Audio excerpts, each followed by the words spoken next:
शिरूरमध्ये जालन्यात जी मारहाण झाली आहे हे विषय अतिशय घातक असल्याची प्रतिक्रिया रोहित पवार यांनी दिली आहे। महाराष्ट्रात गुंडांना स्थान नाही, गुंडांवर कठोर कारवाई केली जाणार असं वक्तव्य मात्र यानंतर गृहराज्यमंत्री योगेश कदम यांनी दिलंय। तेव्हा गुंडांना असं वाटतं की आपण काही केलं तरी चालेल। तसंच शिरूर कासारमध्ये एका नेत्याच्या कार्यकर्त्याली एका तरुणांवर त्या ठिकाणी त्याचं मारहाण केली। त्याच्याचबरोबर लातूरच्या जानेफळ गावामध्ये सुद्धा मंदिरात एक व्यक्ती गेला, त्याला तिथं मारहाण झाली। तसंच जालना जिल्ह्यामध्ये धनगर समाजाच्या एका कार्यकर्त्यावर तसंच महाशिवरात्रीच्या निमित्ताने त्या ठिकाणी मारहाण अतिशय वाईट पद्धतीची झाली।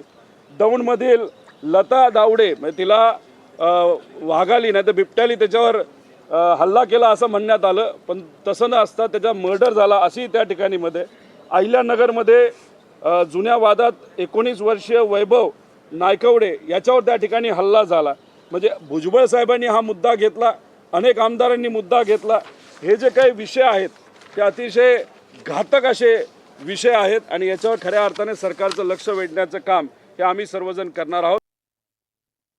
आम्ही पुन्हा एकदा मी सांगेन, आपल्या पुरोगामी महाराष्ट्रामध्ये अशा पद्धतीच्या गुंडांना अजिबात स्थान नाही।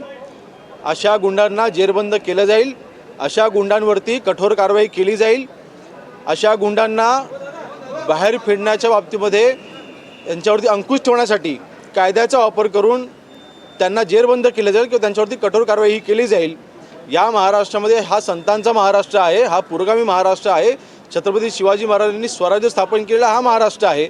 या महाराष्ट्रामध्ये अशा कृती ह्या सहन केल्या जाणार नाहीत।